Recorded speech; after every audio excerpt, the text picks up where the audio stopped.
Perkenalkan, nama saya Risma dari Universitas Muhammadiyah Palangkaraya dari Prodi Hukum dengan NIM 2490030846. Di sini saya akan menjawab soal UTS dari mata kuliah Hukum Siber yang diampu oleh Bapak dosen Dr. Muhammad Nur Fitrianto, MPD.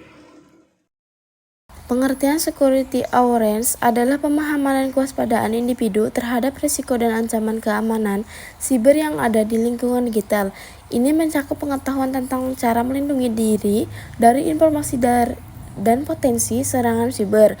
Pentingnya di era digitalisasi pendidikan yaitu perlindungan data, ancaman meningkat, keberlanjutan pendidikan, dan reputasi. Yang kedua ada dampak digitalisasi terhadap peningkatan risiko keamanan siber. Peningkatan risiko yaitu permukaan serangan lebih luas, ketergantungan pada teknologi, data sensitif, kurangnya kesadaran. Contoh nyatanya yaitu phishing, siswa atau guru menerima email palsu yang mencoba mencuri informasi login mereka. Dan kebocoran data pribadi siswa atau staf bocor akibat peretasan sistem. Yang ketiga ada 5 bentuk serangan siber umum dan cara pencegahannya. Yang pertama ada malware atau perangkat lunak berbahaya yang dirancang untuk merusak atau mencuri data dari sistem komputer. Yang kedua ada phishing, upaya untuk mendapatkan informasi penting seperti kata sandi dan informasi kartu kredit dengan menyamar sebagai entitas terpercaya. Yang ketiga ada DDoS atau Distributed Denial of Service yang membuat layanan online tidak bersedia dengan membanjiri server dengan lalu lintas palsu. Lalu ada SQL injection, memanfaatkan celah keamanan dalam kode aplikasi web atau menyuntikkan kode SQL berbahaya ke dalam database. Yang terakhir ada ransomware, jenis malware yang mengenkripsi data korban dan meminta tebusan untuk mengembalikan akses ke data tersebut.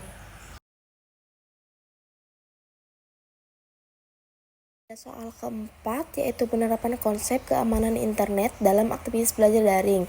Yang pertama Anda gunakan kata sandi yang kuat, kombinasi huruf besar, huruf kecil, angka, dan simbol. Itu aktifkan autensi 2 faktor, perbarui perangkat lunak, gunakan jaringan wifi yang aman, waspadai phishing, lindungi data pribadi, dan gunakan VPN.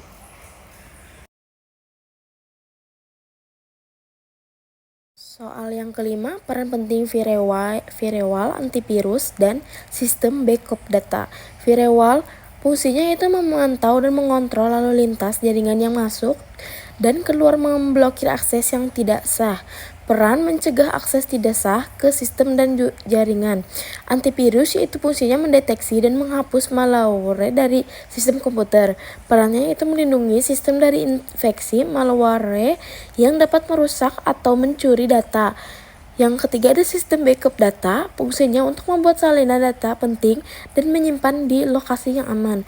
Peran memulihkan data jika terjadi kehilangan data akibat serangan siber, kerusakan perangkat keras, atau bencana alam. Soal yang keenam ada kasus Cambridge Analytica. Kronologi dan pelajarannya yaitu kronologi singkat, mengumpulkan data dari jutaan pengguna Facebook tanpa izin mereka melalui aplikasi pihak ketiga. Data tersebut digunakan untuk membuat profil psikologis pemilih dan menargetkan mereka dengan iklan politik yang dipersonalisasi. Kasus ini mengungkapkan penyalahgunaan data pribadi dan manipulasi opini publik.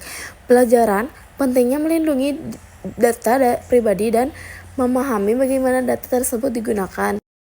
Soal yang ketujuh itu ada perbedaan malware, phishing, deepfake, ransomware. Yang pertama ada program jahat atau contoh virus, itu yang malware. Terus yang phishing, penipuan untuk mencuri informasi, contoh email palsu. Terus yang deepfake, menimbulkan manipulasi media menggunakan AI atau contoh video palsu. Terus ransomware, menginspeksi data dan meminta tebusan contoh WannaCry. Soal nomor 8 yaitu mengenai Undang-Undang Nomor 27 Tahun 2022 tentang perlindungan data pribadi. Isi pokoknya yaitu definisi data pribadi dan prinsip perlindungan data pribadi, serta ada hak subjek data, kewajiban pengendalian data, sanksi. Yang ke-9 itu ya karena mengapa tidak disarankan menyimpan kata sandi secara otomatis di browser. Risiko keamanannya yaitu perangkat rentan, akses fisik, kerentanan browser. Cara mengelola kata sandi yang aman dan efektif yaitu gunakan pengelolaan kata sandi yang kuat dan unik, ubah kata sandi secara berkala, aktifkan autentikasi 2 faktor atau 2FA. Ke-10 ada langkah konkret untuk menjaga data pribadi di media sosial, yaitu pengaturan privasi atau atur profil Anda agar hanya teman yang dapat melihat postingan dan informasi pribadi Anda. Kemudian, jangan bagikan informasi sensitif. Lalu waspadai phishing dan scam. Nah, habis itu ada pikiran sebelum memposting. Keamanan akun, gunakan kata sandi yang kuat dan unik, aktifkan autentik 2 faktor, pantau aktivitas akun.